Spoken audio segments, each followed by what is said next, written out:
Good evening, everybody. How are you tonight? Thank you for coming out. It's going to get colder, so just in case you were feeling bad about this, just prepare yourself. This is just a taste of what's to come. So welcome to Voices in the Valley. I'm Shelley Tugis. I'm the director of the Hudson Library, and I'm thrilled that we have Ministerial Voices tonight. This has been a fantastic series. We've got great feedback on our attempt to sort of share perspectives and the different people and lifestyles and jobs and all the unique elements of our community are able to sort of come here and share their stories and perspectives. I do want to thank people who have helped make this series possible. Addison Filiatro has been phenomenal. Yes, Hop and Barrel. River Channel, thank you, Jeff, for your help. And the Hudson Area Library Foundation. So tonight, we have 3 ministers from our area. Kendra Grams, she's with the First Presbyterian Church of Hudson. Larry Seisman with Faith Community Church. And Michelle Arndt, the Crossing Covenant Church, which is in Holton. So I'm going to let each of you do your own introduction about yourself and your church, and please share your story of your path to the ministry. And Kendra, maybe we'll just start with you. Yes, so Kendra Grams again from First Presbyterian Church here in Hudson. Wonderful intergenerational church. Try to be very welcoming of all.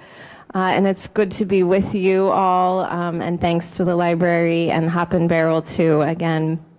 So the short version of how I got into ministry, at a fairly young age, I grew up in the church, in a Presbyterian church, actually in South Central Nebraska. And at a fairly young age, started to feel nudges that, oh, maybe this is something. But like a lot of my colleagues that I know was like, let's make sure. So I actually studied biology and infectious diseases in college. And when I discovered what practically would be involved, I realized that wasn't for me. If you know that field, micropipetting wasn't my thing.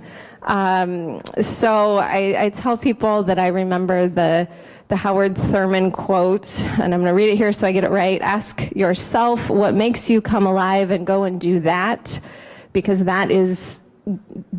what the world needs is people who have come alive. And I just realized after continuing to try ministry things and biology things that I much more came alive with my full person as a pastor. So that's the short version. So I'm Larry Zeiman, lived in Hudson for 30 years, proudly call Hudson home, and I'm really, really grateful to be here. I'm part of Faith Community, a church that's been around about 38 years, I think, roughly. Started at the La Petite Salon at the Hudson House, moved to what's currently known as Cornerstone Church by Willow River Elementary, and we've been on Carmichael Road for a while. How I got a sense of direction ministry, so I was a fairly church kid. God was off and on again, meaningful, not meaningful to me, but my sophomore year of college, while I was experiencing a fair amount of disorientation about who I was and all sorts of things, seemed like my wheels fell off. I started pursuing God most personally through Jesus and found a radical reorientation of my heart, primarily towards other people. And I moved, I would say, from increased selfishness to more caring and helping of others.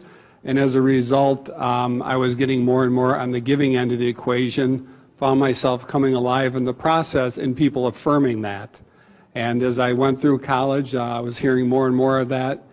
Decided to go on to seminary. Well, I served 3 years part-time in a church after getting a sense of, okay, this is who I am, what I want to be.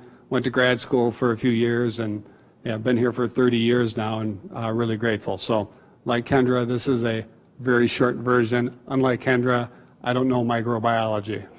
Sounds scary. My name is Michelle Arndt, and my husband and I have lived in Hudson for 20 years, but we've been a part of the community for close to 25 years.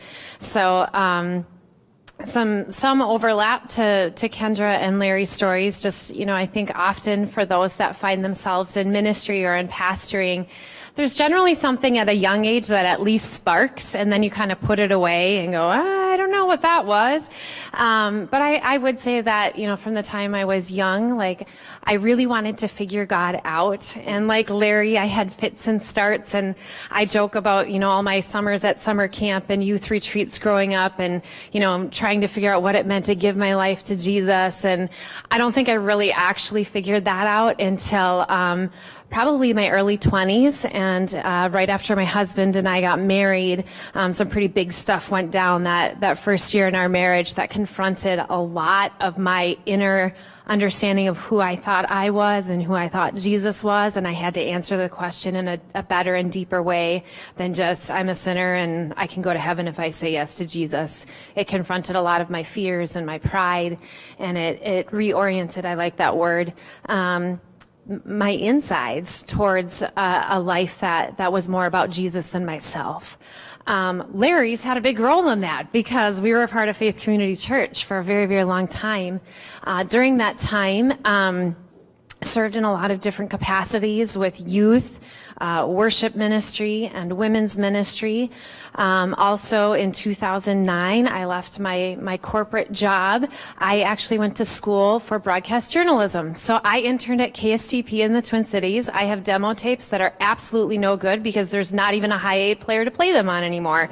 However, I would say the carryover is I have always loved hearing people's stories and learning to tell good stories, and a lot of what pastoring is those two things. And so during the years that our family was at Faith, Larry had a big role in helping shape me as a person, and I also in 2009 left my job in the corporate world, and which I never did go into broadcasting all the way. That's a whole nother story. Ended up in collegiate ministry with college students at UW River Falls. And so that was for me where that spark from early childhood went, oh, now I see how this works. And all of a sudden, that all of those passions and gifts had a place. And then that kind of birthed and awakened this path to plant a new church here in Hudson. So our church is not even 3 years old yet. And so I left the college scene a few years ago to start the crossing. So that is, man, short stories. You got pastors up here. You think this is going to go an hour? We use an hour each on Sundays, right? Okay. We're going to try. We're going to try. Well, a little planning joke. We normally have 4 speakers, but made a decision for 3. We were thinking. Thank you for that. I do want to just give you a heads up. If you haven't been here for this series, occasionally one of the video games will screech at us. Just ignore that. And then occasionally it will brew next to you. And that lasts about 30 seconds, so you can just wait it out because it is going to be very loud when it happens. So, okay. Pew survey. A recent Pew survey had some interesting data. There it is. This is what's giving us beer tomorrow, so no complaints. There we go. Interesting data. So a Pew survey showed that Americans' memberships in houses of worship declined significantly from 73% back in the 1930s to about 47% in 2020. So I'm curious if those numbers are reflected locally and your views on what appears to be a significant trend. And we'll start with you this time, Larry. So I'm very aware of the national numbers and what's happening generally, especially intergenerationally, is where we see, I think, the most significant shift in numbers. I would say our experience of Faith Community is that we continue to experience moderate growth in the last 2 years. And so we're grateful for that. I think it says a few things, one of which is there's a lot less cultural cachet in being a church-going person than there was 30, 40 years ago. If you showed up to town and started an insurance agency 40 years ago and you weren't part of the church, people would give you one of the, the hairy eye type thing. And so one of the things that I'm seeing is our culture is becoming more secular, is that's not as highly valued by the culture as large. And so for those who would be, what I would say, have a tendency to be merely religious, there's not the upside in it. And so I think one of my assessments is that we're seeing people where their faith is more central. We see that continuing, but those where it's more peripheral, they're kind of fading off. And so while I find it disconcerting in some ways, it's not necessarily intimidating. And we are seeing some better things overall in Hudson. So.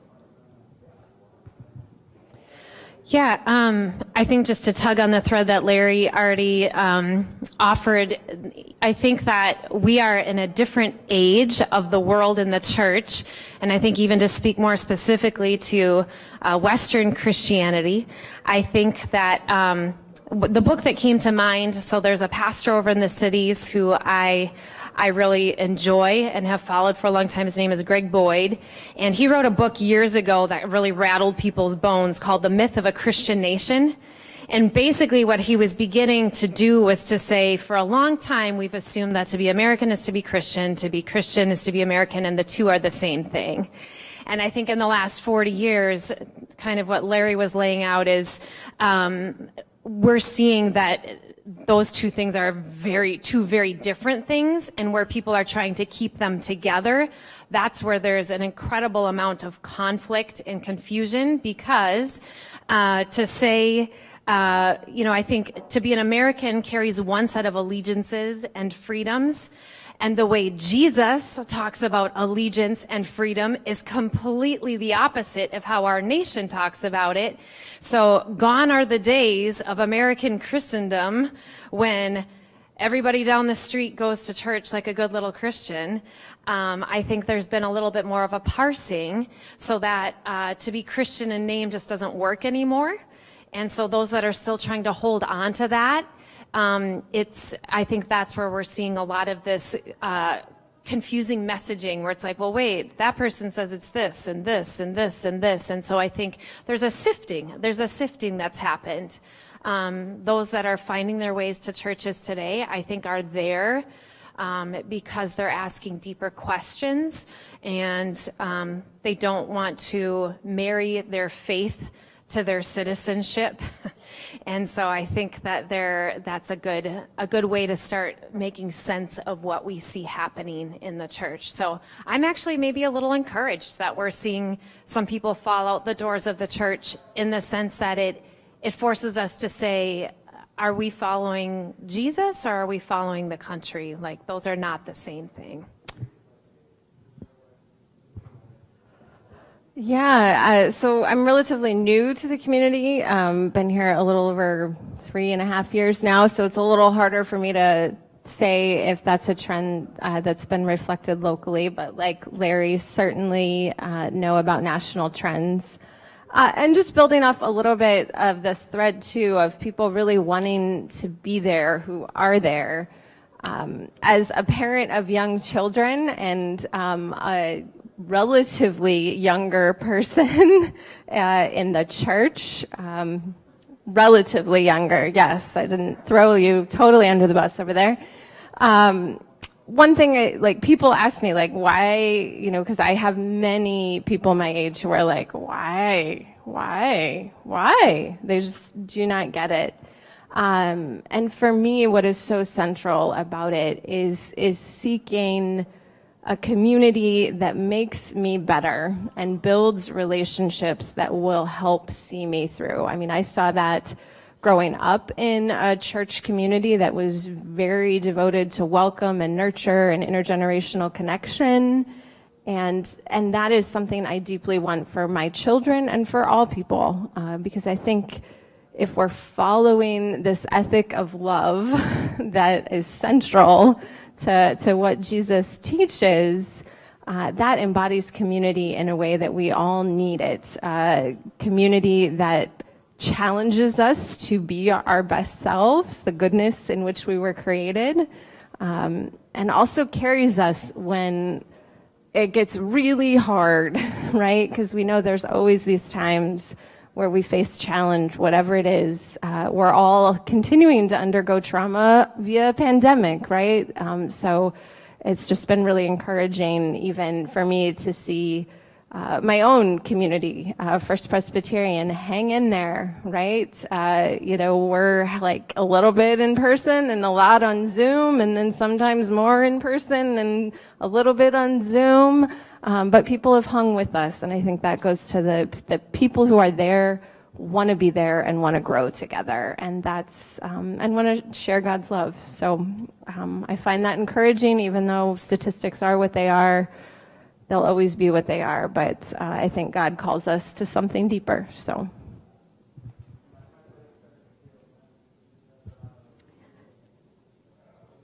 we have some great questions coming in from the audience and viewers. I will go to those, but I think it would be helpful first to just understand your job a little bit more, because we all know about Sunday. We know what you do on Sunday.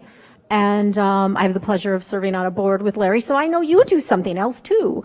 But I think that would be really helpful to know, how do you spend your week? And I'm sure the hours are long and require great flexibility. So I think we're back to Michelle. Thanks. Yeah, I was actually on the phone with somebody this morning that made that joke, like, well, because we know you're done working for the week because you worked yesterday morning. And I was like, that's funny. That's very funny. I'm in a panel tonight where that's one of the questions. So my week is structured in a few different spaces. One of the places that I really try to invest a lot of my time is developing the leaders at our church. So each church has its own leadership structure, whether it's elders or leaders or whomever are the other people, the key people that are serving. Ideally, I would think a church is hopefully not being run only by its pastor. And so for me, developing my leaders is one of my top priorities, because they're kind of my boots on the ground people. They're the people that I want everyone else in the church to see as like, Michelle's not the only one with the answers. And so, leadership team meetings are 2 to 3 hours at least once a month. There's a lot of prep that goes into those meetings so that we can use our time thoughtfully. And then I'm doing one-on-ones with most of our leaders. So our team is 4. That includes me, with each of them once a month. Had one this morning, had one last Friday morning. So that's a spot I spend a lot of time, meetings with other pastors. I get to see these two and some of the other pastors around town, usually at least once a week. The denomination I'm a part of has some pastoral groups that I attend, usually once a month. I spend time, my husband and I have had the opportunity to mentor some young married couples in our church. So that's a place, especially those that are getting ready to get married. We meet with them over the course of the 6 months coming up to their wedding. So that's another space. Short and long range planning for teaching. Whether that's Sunday morning message sermon based or classes or non-Sunday learning spaces. Those take time. A lot of reading, communal engagements, looking for places like this or other spaces to engage. And then I would say technology and social media takes up a lot of time these days as a pastor, especially for me because I'm the only pastor at our church because we're new and small. So a lot of those admin pieces fall to me. And so I spend a good amount of time doing that. And then I'm also finishing my Master's of Divinity right now. I've got about 4 classes left. So somewhere in all of that, I squeeze classes in and do homework. So that's a little bit of how I do my week. Yeah, I would ditto a lot of that. One thing that Michelle maybe didn't mention, also that I end up doing a lot of, and this I think varies by the demographics of our congregations. My congregation has a significant older population, so I do actually do a lot of pastoral visits. Thankfully, back to visiting in person with precautions, which has been great. There was a lot of phone calls for a long, long time. I mean, there's still lots of phone calls, but a lot of that. And the other thing I would just say is it not only varies by the week, it varies by the season, and it's a lot of both and. Particularly in this season, I joke, like sometimes in late November or early December, people will come and be like, you know what we should do for Christmas? And I'm like, that's a really great idea. Let's hold that for next year because we like planned out Christmas a couple months ago. So it's kind of a like that always a forward planning, but also living and responding in the moment and helping walk with people where they are because life happens. And so there's always that adaptability that's needed. So my setting's a bit different. I'm one of 5 pastors at Faith Community with a staff, I think, of 16. And so I have very little, virtually no upfront Sunday morning expectations. Number of areas I cover. So one is front-end hospitality and onboarding. So it's our ambition that anyone God brings our way would feel welcome, noticed, and loved. And I work with a team of volunteers every week that we hope to see that take place so that we can help them take their next steps in their faith journey. Another area that I deal with is external relations. I'm currently engaged with a number of people. We're training pastors in Uganda. I was there in September and November. I'll be going back January 4th, God willing. Visa's working. And so that's another aspect of what I do. I also do crisis care. So when something really hits the fan in some people's life, I'm the one who tends to go there, deal with that. That extends also, I serve as a chaplain with the St. Croix County Sheriff's Office and first responders throughout the county. So many Wednesday afternoons you'll see me in a police car with Hudson or St. Croix County Sheriff, River Falls. So I wear very different hats than many others here. And so I tend to live a lot an on-call life in some ways. But what I've found is that, one of my greatest joys is external relationships. I'm given a lot of latitude to engage the community, and which is why I'm here, which is why I know these two, and which is why I love my job.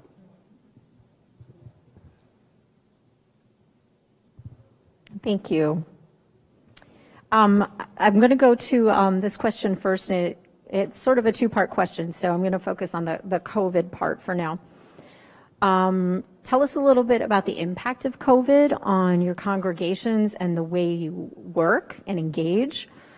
But also, do you feel ministers have an obligation to try to combat dis and misinformation about COVID issues, whether we're talking about masks, vaccines, politics, policies, all very easy stuff to weigh in on. So you can start, Kendra. Yes. So COVID threw everybody for a loop, right? I think very early on, our congregation and our leadership, to their deep credit, just dove all in on being guided by the value and ethic that we read in Scripture, that is, Jesus calls us to protect the most vulnerable. And so early on, when it was clear that this is like the worst for the elderly and we don't know anything, like actually early on the decisions were almost the easiest. Like, though I lost a ton of sleep that week in March, that was the easiest. Okay, we're going full virtual. And then from there, as things progressed, there's no one right answer, right? Once vaccines were available, and my congregation has been great, a very high vaccine uptake. And it was great to work with some of them. You know, not all of them navigate technology, and so we had some great volunteers who were willing to help schedule appointments and all kinds of things, so that was great to see. But as time has moved along, it's been harder and harder to say who is the most vulnerable, right? Like, is it still the elderly? Is it now the children who can't be unvaccinated? Is it the immunocompromised? Is it the people who are super isolated and haven't had human contact for a really long time? Is it our healthcare providers who continue to be overtaxed, right? There's no one right answer. And so it's been this journey to constantly ask those questions and try to be faithful, and my congregation has been great to be right there with us with masking and distancing. And yep, we're doing things way different, and I don't love it all, but we do it in the sake of caring for one another in our community, and not being a place where hopefully we'll spread something that might hurt somebody else, but also honoring people's need for connection and community. As far as disinformation, yes, I do think clergy, as community leaders, absolutely have a responsibility to share information carefully and to share reliable information. And so I've certainly tried to do that. I will never claim I do anything perfectly. That is just not true, but encouraging people and linking people to the best information from our public health officials and helping answer their question, and being a good listener when they have questions and helping them find the information they need, I think is a critical role we can play. Yeah, COVID has really rocked our world. Like Kendra said, that it was so easy when the state had a mandate, because our job is to submit to the government unless they're asking us to do something immoral. So that made it really easy. You know, the question is, as that was lifted, and you know, what do you do then? And then, you know, I was part of the Hudson Area Corona Task Force, and I still, actually today I didn't, but virtually every day I go to the county website, I check the numbers, look at the trends, what's going on. And I actually threw a party in July for the end of our task force, because we were averaging 1 case a day at that time. And we thought we were out of the woods. It was glorious. And then the woods came back with a vengeance. In our approach, we have a service, we have people, we have masked area, people are masked with wide gaps in their rows. And then we have, there's still, the seating's more, the rows are further apart than they used to be, but unmasked. And a good portion of our people do go unmasked. It's hard to know who gets what, when, where, you know, to be honest. I would say that in the first wave, you know, about a year ago, I knew one man moderately well who died, knew a handful of people got sick. I know all sorts of people now who are sick. Lots of people. And so the dance continues. And I think one of the biggest challenges we face is, how do we live in community, talking to each other, loving each other, challenging one another, and not turning everything into a hissy fit? And that's just one of the really difficult parts of this dance. You know, I myself vaccinated, boosted, in part because I do international travel and I like to hang out with cops. And then there's health issues, you know, the regular health stuff. And so, what do we do with misinformation? Yeah, it's hard because people look at the same numbers and come to different conclusions. I mean, it's just really, really stunning. I usually, in my role, because I'm not up front on Sundays, my usually is helping people process, appeal to facts, to interact. I regularly have access to doctors in the area who are helpful with the county. I often consult my own physician regularly, and I keep the line open there to ask all sorts of questions, and have just been blown away, totally blown away by their availability, their honesty. They're willing to dumb down so I can understand things in a really gracious manner, and just been really blown away by the healthcare workers through this whole process. They are deserving a lot of praise. I'll try to comment quickly because I think Kendra and Larry covered a lot of it. I mean, again, as a small congregation, when COVID hit, it was like, well, we don't have a lot to lose because we didn't have a lot to start with. So, I mean, there was that. The challenge for us was we didn't have a building. We didn't have a ton of technology. We were literally filming Sunday morning worship in our living room with my family, two of whom our kids are both relatively musical. So we just made it up. It was sort of like the Von Trapps meets the, what's the 70s show with Susan Day that I'm thinking of? The Partridge Family. It was that. That was pretty much that. Why would I know the 70s? I don't know, Larry. Why would you know the 70s? So we just kind of rolled with it. And yeah, I think the longer we've gotten into the pandemic, obviously, I think the harder it is for us to give firm directives to people based on what our own values are, because people are still going to say, well, this is what I think and this is what I think. As far as, I think, disinformation, I would hope not only with regards to COVID, but I think one of the things we're asked to steward as pastors is to help people learn how to think. I think for many years, like it's, you know, we're supposed to teach the truth, you know, and people even define that differently. But I think for me, teaching people how to think is more important than teaching them what to think. So if I can teach you how to think and say, now hold on a minute, is that a good news source? Or do we know that that was an accurate news source? Or, you know, like whatever that might be. I think for me, I would rather teach people how to think than what to think. And then model what the right answer is in hopes that they put two and two together. Because you're not gonna, we all know we can't enforce as pastors. So I think it's been a tricky game.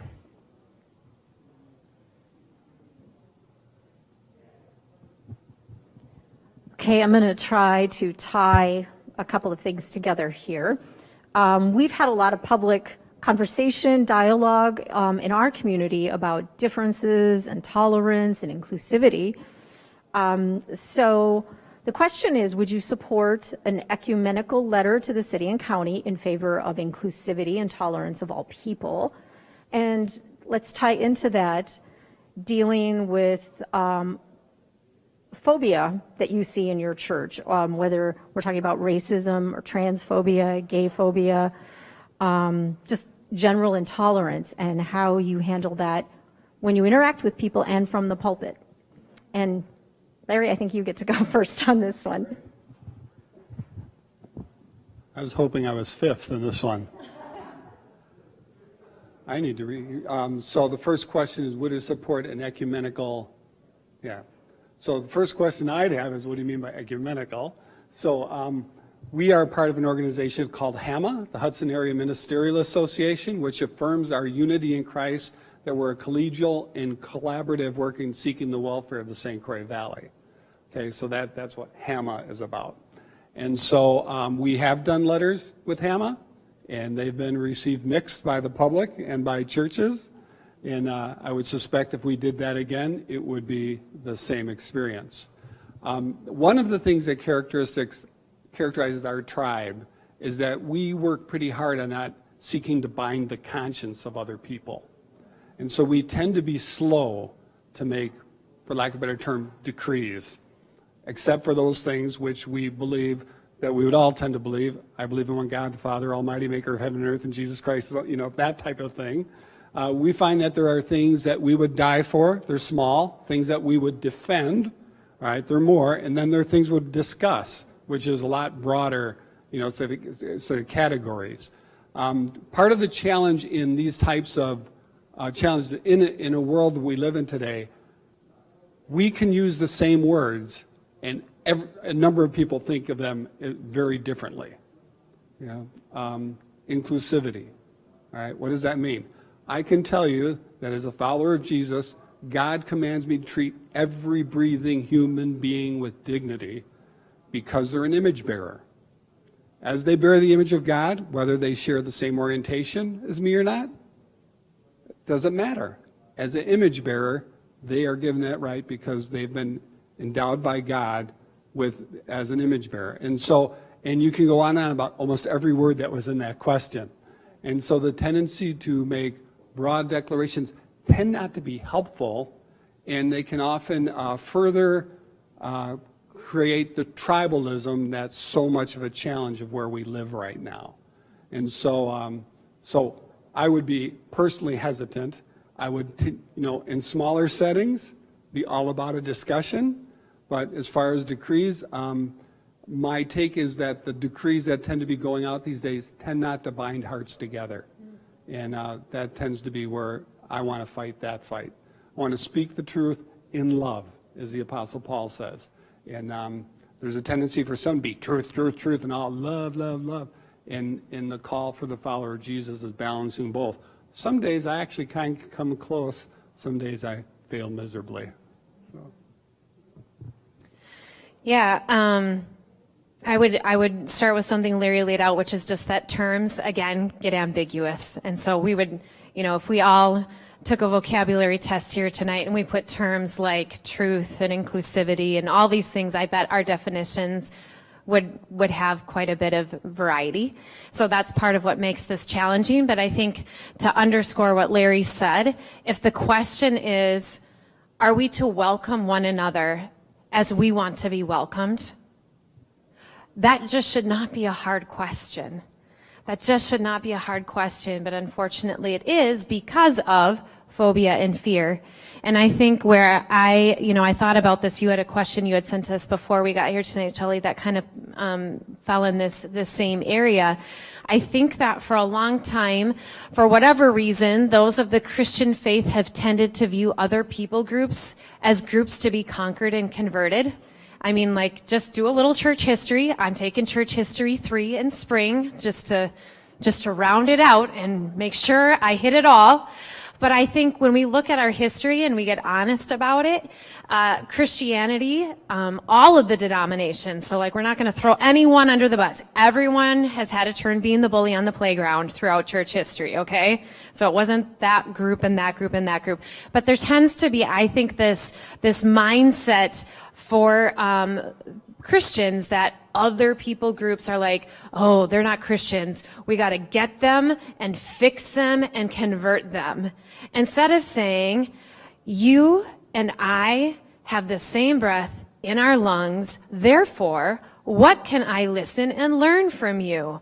That's a way better model to me. So it's, I guess what I'm saying is posture towards one another is more important to me than policy over one another. Posture towards one another is more important to me than policy. Like, we're not gonna legislate people to love one another well. Like, Jesus knew that. So I think for me, inclusivity is about extending gracious welcome with no reservations of any kind.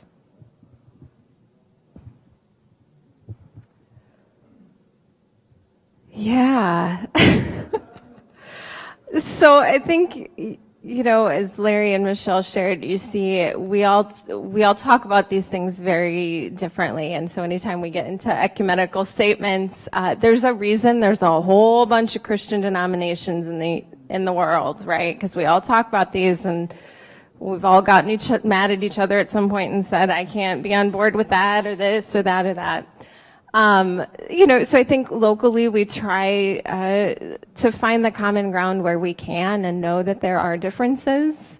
And I totally agree. We have to, come with a good posture of love. I also, knowing that, as we all do, the history of the church, part of the bedrock of my faith too, in my reading of Scripture, is that Jesus didn't just desire wholeness and salvation in some far-off place that we like to call heaven, right? Jesus was about wholeness and community and love here and now. And so one of the bedrock things for me is that welcome and proclaiming that wholeness, and the image bearer terminology that Larry brought up, that all of humanity is made in the image of God or bears the image of God somehow. One of the ways I talk about that is everybody was created good. in great diversity, right, of all races and gender identities and sexual orientations and all the things, right? God created this beautiful diversity. I believe that fully. And part of then wholeness is honoring that and welcoming that. And so we all talk about it differently. So those shared statements are always a challenge, but we do try to find those nuggets where we can step out together and say, you know, we all agree X is wrong, or we all agree this is what we need to do. But as Larry said, sometimes we're slow because we have a lot of diversity among us. So.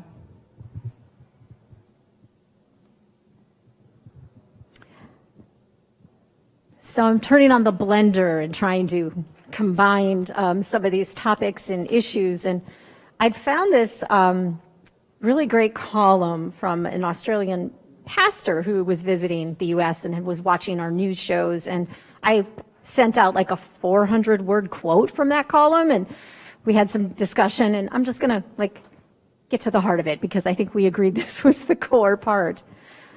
So this visiting pastor wrote, watching these TV shows, it was a surreal experience, like simultaneously living in two alternate realities and seeing how Christianity was being weaponized by both the right and the left of American politics. And it touches on one of our viewers' questions here about national and state politics and how divisive everything has become. And we're actually seeing that trickle down into local races as well and local issues. So as somebody who has a big audience, how do you talk about that behavior and politics in general? But specifically, it feels to me like a lot worse because of social media, and maybe I'm just getting older and more sensitive, but I think we agree it certainly isn't helping. So that is a very broad question about behavior, politics, and what you do about it in your role.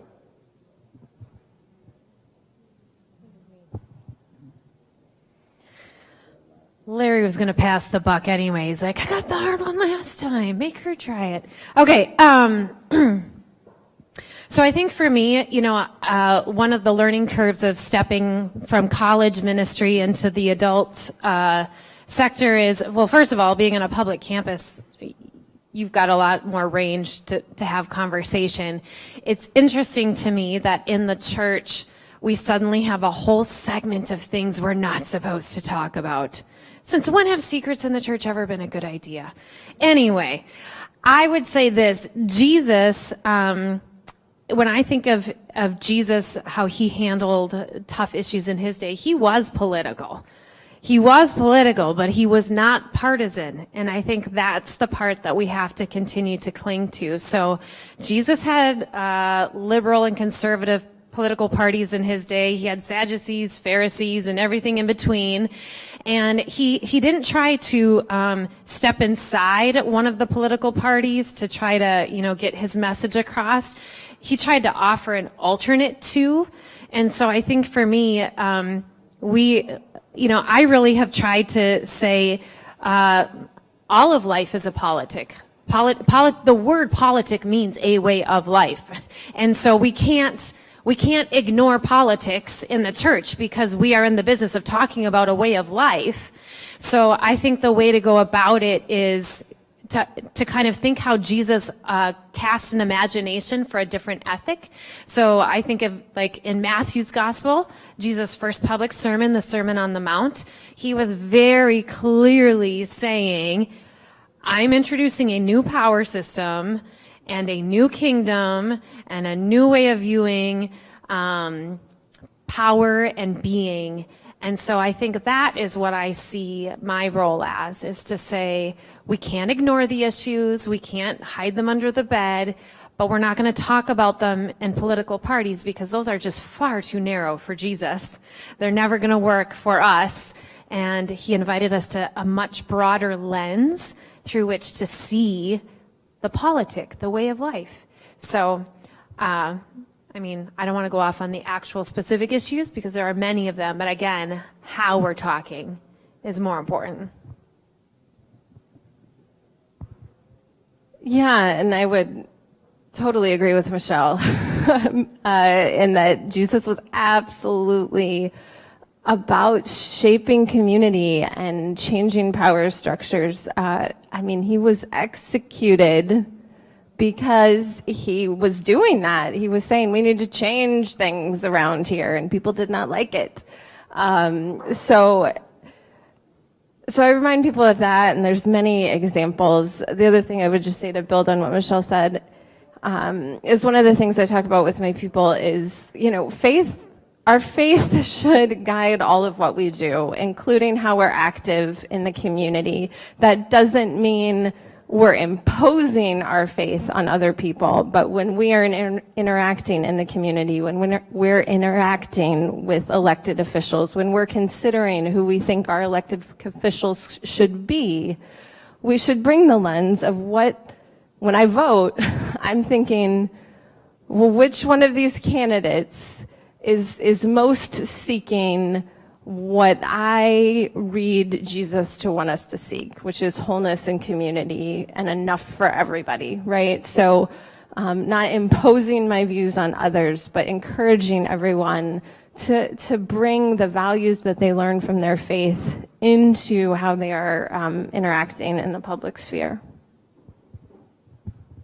Turned to Michelle a few moments ago and said, I forgot the question.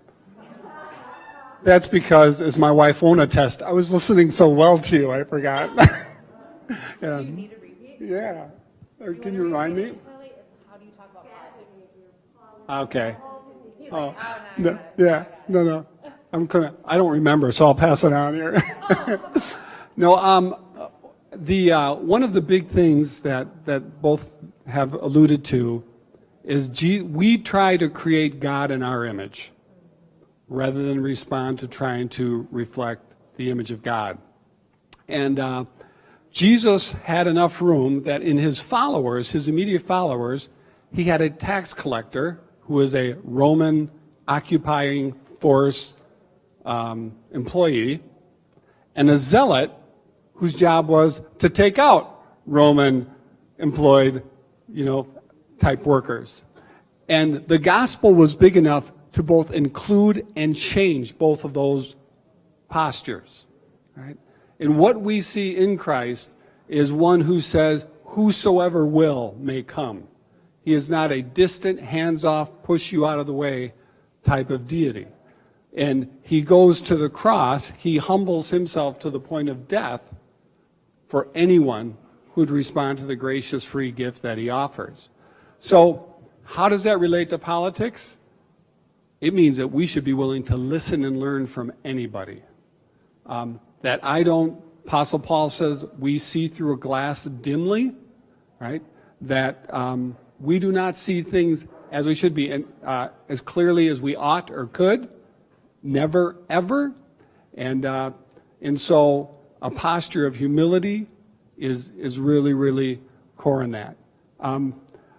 I'm convinced that both the left and the right, the main goal of much of their political job is to keep people in the queues behind them and not consider the people on the other side. I don't think that's an option Jesus gives. I'm supposed to love every neighbor. And so part of what I've been part of trying to help, I'm part of a Golden Rule initiative that's taking place here in Hudson. And I can tell you, when I got signs, one of the first things I did is I took signs to 5 people identified who I'm pretty convinced think differently than I do. And I talked to them and asked them if they'd consider. All 5 said yes. And part of my goal was to confuse people. Because there are people with the Golden Rule who are looking in signs that usually don't add up in this us-them world we live in. And I think that's a healthier representation of what God's up to. All right, not that the Golden Rule team's got it all together, not by a long shot.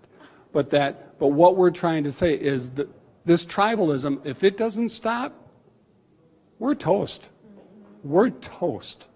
And I, for one, am going to live in the murky, mucky middle and take hits from both sides and hopefully live happily ever after.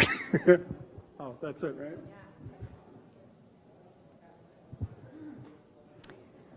I just want to say that when the storm blew apart the library, we lost a lot of things, blinds, books, paper, you can't even imagine. But our golden rule sign did not move. I love that. So let's just talk about our kids for a moment, because they are so important to us, and we could take this in all kinds of directions, but we know that youth today are really struggling. Depression is up, anxiety is up, suicidal behavior is way up. And I'm sort of wondering what you think your church's role is in youth development and how we as a community could be engaging in this issue. Kendra. Yes, huge question.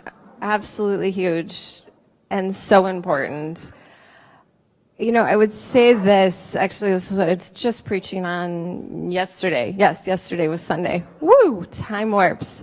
Right, there's one thing that I say to all of our confirmation students, so all the teenagers that come and, you know, want to take some intensive time to study and consider their faith.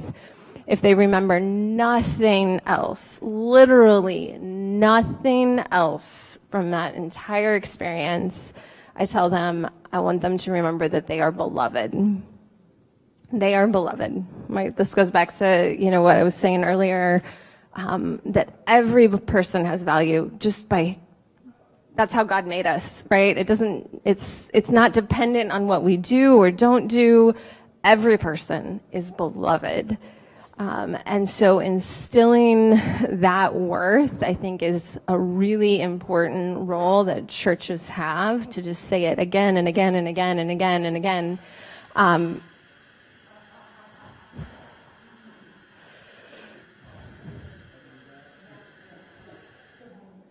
Some good brew for the morning, maybe. Right, so I think that's just a critical message, but then how we live it out, right? We can say that, but then we have to show up, right? To show up for our youth in all the ways that it matters, to say, we are behind you, you are whole, you are growing in amazing ways, you know. So one of the ways our congregation does this that's been exciting even in the last couple of years is extending scholarship programs for all sorts of kids.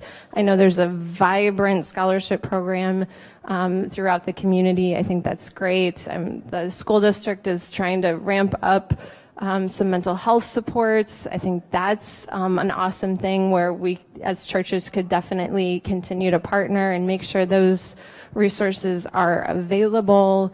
But it's also really just relationships, right? Showing up for our kids, all of them, and making sure that they have what they need. So, you know, going back to the last question, this is a place where we show up as people of faith. Like, I'm convicted. Like, the reason I contact the school board is because I want them to have these resources that kids need for all sorts of challenges they're facing right from the get-go.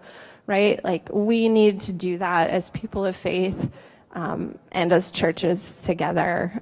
So not just share our money, not just support programs, but show up and advocate to make sure that not a single child falls through the crack right from day one and has everything they need to be supported. No parent should struggle. No grandparent raising a kid should struggle. Nobody should struggle.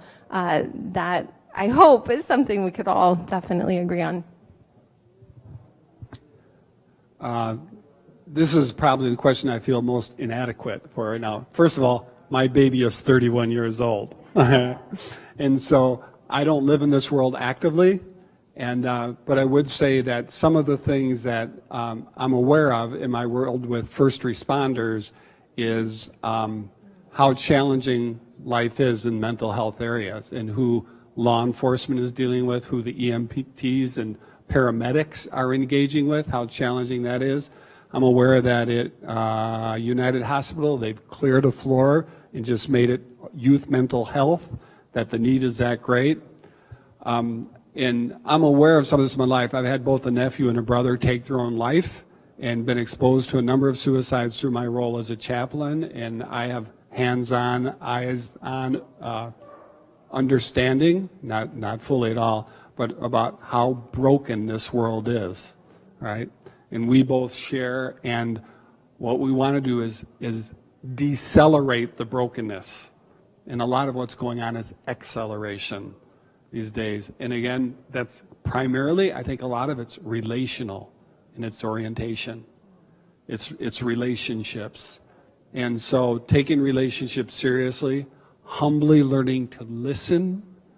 We're told in Scripture to be quick to listen, slow to speak, slow to become angry, because the anger of man does not produce the righteous life that God wants for us. And and to take the youth seriously. Again, we're fortunate that we have programming for that at Faith Community, and yet I want to engage every kid at Culver's and McDonald's. Not that I'd eat that kind of food, mind you, but that those that are serving different things, to take them seriously, to celebrate them, to let them feel noticed in various ways. And I would really encourage, I've tried this a few times and frankly haven't succeeded yet, relationships between church, school, and government in helping struggling families to find more united ways to address that, I think could lead to something really powerful. And doing those dances has proved problematic. I'm not saying they're the problem. I'm just saying it's a challenge. And if we improved in that realm, I think that would be one step forward for us.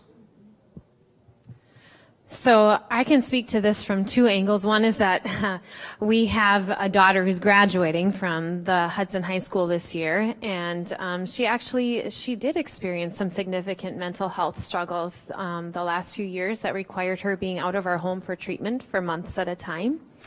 And it was a very eye-opening experience for us. It created a lot of compassion, and I think for me it I think peeled back the layers to say, why are kids struggling so badly? Because if we can answer that, then we can appropriately apply then what should we do about it? And I think, to me, what I see is that kids are responding largely to the adult world and the adult role modeling. So the things that they see happening in the fears, the anxieties, the hatred, the relational breakdowns that young people are experiencing via parents, families, whoever the meaningful people are in their lives, it's not hard to understand why our youth are struggling. They are experiencing a direct ripple effect from us as adults. And so I think, honestly, when I think about how do we heal our youth, I actually think we heal ourselves.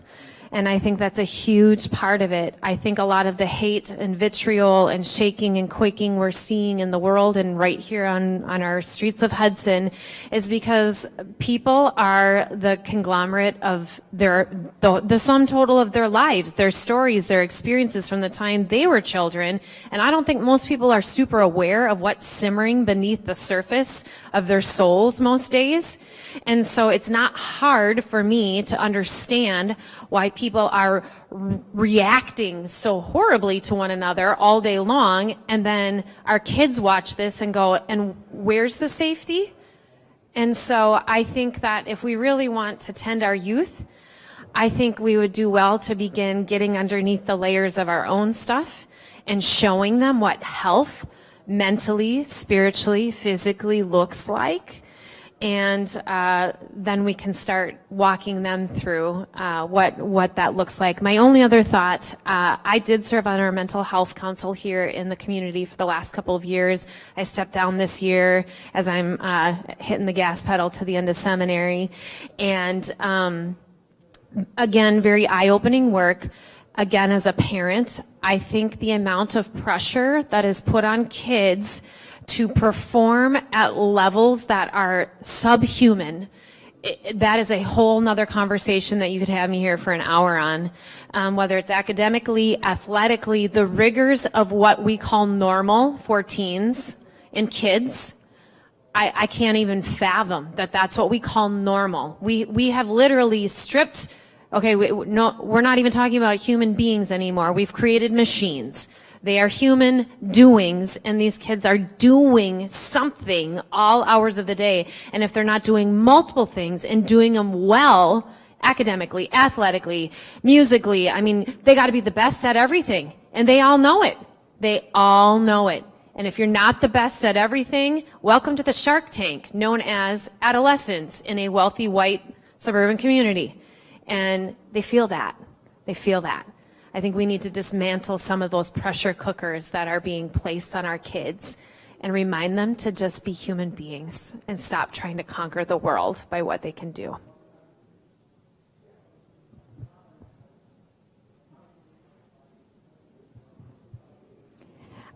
I know at the library we talk about, if you see a child in the stacks and you're busy, just try to take a second, say hello, smile, ask them about the book that they're picking out, because it's possible that could be the only positive interaction that child has that day. And so we all have the power to do that, like in the grocery store, the pharmacy, or wherever it is we are. Okay, so we're going to run just a little bit over. And while this question might seem very specific, it's actually not. It's very universal.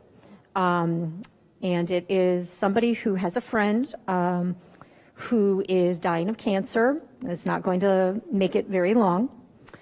And you could insert any disease in place of that. What could be said to this person to impress upon him the urgency to ask Christ into his life? So this is a lay person asking this question, and it's a tough one too. It's Larry. First of all, death is an enemy. It is not consistent with the world God designed. And that God's ultimate triumph in Christ is that one day the death of death will take place. That is a day I greatly look forward to. More than that, I look forward to the day when I no longer have aberrant thoughts, attitudes, selfishness, when that's stripped from me, because it is just so pervasive in who I am still, and I just long for that day when that changes. What really doubles down the indignity of this all is that with COVID, people are dying alone. And I'm so grateful for the caring medical workers who will hold a hand and will take a moment to listen to someone. It is angering and abusive to not be able to do it, and yet I understand. It's a damned if you do, damned if you don't type of thing. I believe in Jesus Christ. I believe that he has made a way for anyone. It is whether you have followed him from day one of your life, or like a thief on the cross right before his very last breath, just simply said, remember me. Lord, remember me when you enter your kingdom. And the reply of Jesus was, this day, you're going to be with me in paradise. And I am so grateful for a God whose heart is that big that in this Christmas season, he sent a son that humble and that giving, that he would say to anyone, trust me, come. I am your ultimate safety. God is our refuge and strength, an ever-present help in trouble. And so I would encourage anyone. And I would say, even though you could be a thief on the cross, I'm so grateful at age 19 that stuff started to make sense to me. And I'm still struggling with the fallout of those years and the stupidity since then. But I'm so grateful for this thing called the grace of God. And death is an enemy. And Jesus came. The reason he rose from the dead is to be a signal of what the future is for anyone who would trust in him. And that is, following him we die, following him we rise. I will follow him. I feel like we should say amen and just be done. Like, what am I going to say to that? I actually want to pull from the last question and marry the two together, like the struggle with youth or watching a loved one dying of cancer. To me, holding out Jesus is the same. We're trying to get at the same hole in the soul at both ends of life. And to me, you know, I hear the question was written more in a, how would we, there's urgency, we've got to get this person to pull across the line. And to me, Jesus is a beautiful enough appeal that I don't need to sell him to anyone. I simply need to tell you what he's done in my story.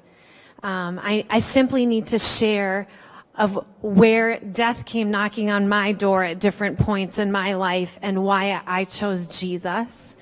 And so I think, you know, whether it's our youth or a loved one dying of cancer, our souls will not find rest until we find Jesus. That's a very generic paraphrase of an Augustine quote.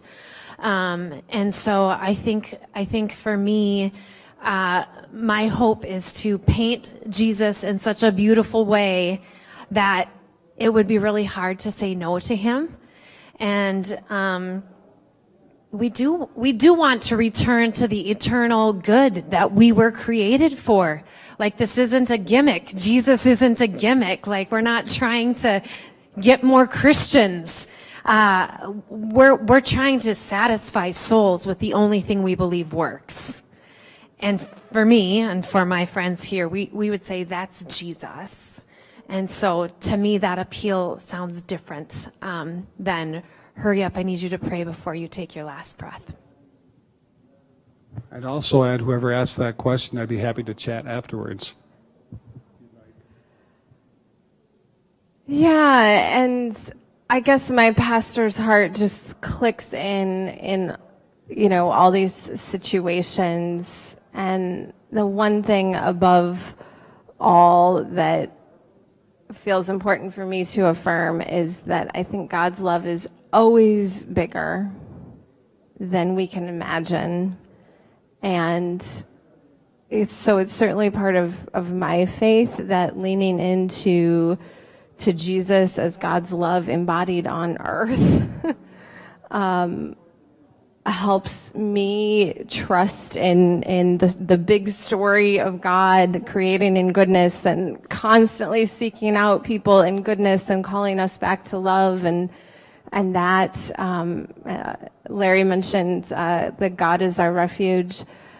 And so my inclination in those moments is to lean into that love and to just be present in love and not get too caught up in things that are ultimately beyond our control, right? And to trust that as we embody God's love that Jesus embodied, that God is going to hold us fast. Anytime I try to limit God, I get in trouble. Anytime I try to say God will do this and God will not do that, I'm always proven wrong. And so I think in those moments, trusting that narrative and just being that love for the person is always the way, at least I choose to go, is just embody love and presence and listening, and look for the ways to be affirming and loving to one another. The other thing that occurred to me that's related to the last question is just a plug for mental health first aid in our community. I believe if you go to the United Way website, you can still sign up. They're doing like once a month virtual trainings. A great resource. Highly recommend it for everybody, both to be present to our youth and learn some of the signals and warning signs of a significant mental health challenge, but I think it also helps reframe mental health for everyone, because we need to take away that stigma too, which goes to helping ourselves, right, as well as our youth. So that got a little bit off topic, but hopefully a decent wrap up, Shelley.